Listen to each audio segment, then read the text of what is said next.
Geeky science. I got in this amazing geeky science story. I have been telling you for years.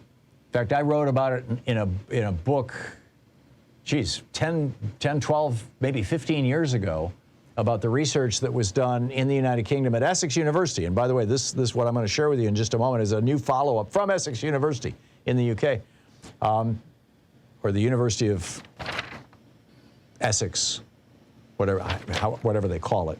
But in any case, the point that I've been making for years is that science is increasingly telling us that right across the animal kingdom, from ants to swarms of gnats to bees to birds to fish to red deer, that animals behave democratically because it is the best way to survive.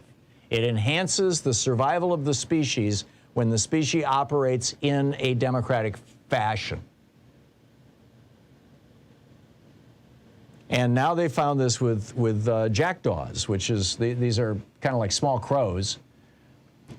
And this is a piece from France 24. The crescendo of calls from hundreds of noisy jackdaws can often be heard right before they take to the sky, all at once, right around sunrise on cold winter mornings. Now scientists who studied their daily activities in detail say these small black crows rely on democratic decision-making to coordinate their actions for the collective good. Basically what they're doing, they're all on the ground. It's time to go flying. They know, hey, the sun is up, it's cold, but, it's going to warm up, and pretty soon the bugs that we like to eat or whatever it is, is going to be out there, so it's time to go, let's go. And they start going, rah, rah, rah, rah, rah, and when they hit that threshold where more than half of them are all yelling loudly, yes, let's go, they all take off at once. They're voting. It's democracy.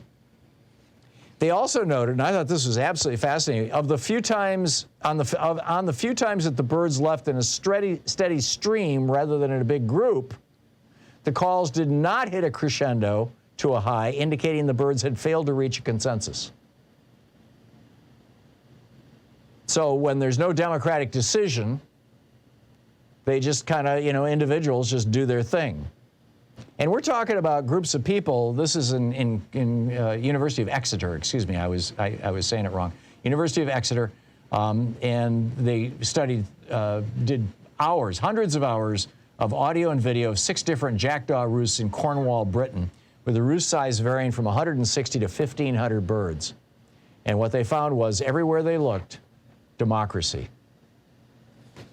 Why? This is from this is the findings. This was published in Current Biology yesterday. Quote, by establishing consensus to leave the roost early and in large flocks, birds may reduce predation risk, facilitate access to useful foraging information, and increase access to mates, wrote the authors. All kinds of good stuff comes out of being democratic, small d democratic.